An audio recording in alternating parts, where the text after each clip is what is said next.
Welcome back to another technical deep dive here in the debug zone.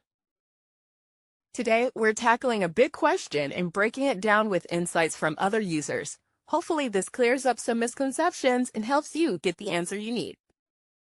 So, buckle up, stay a little curious, and let's jump right in.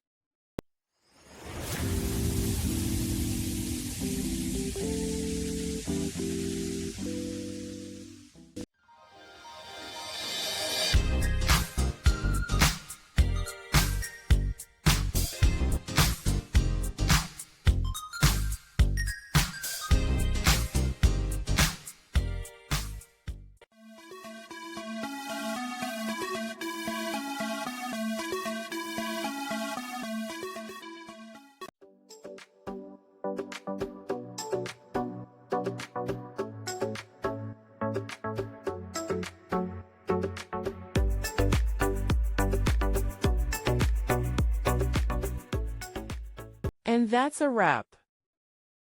I hope you found the answer you were looking for. If you did, take a second to hit that subscribe button. It really helps out.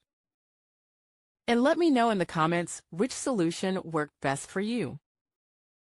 See you next time in the debug zone.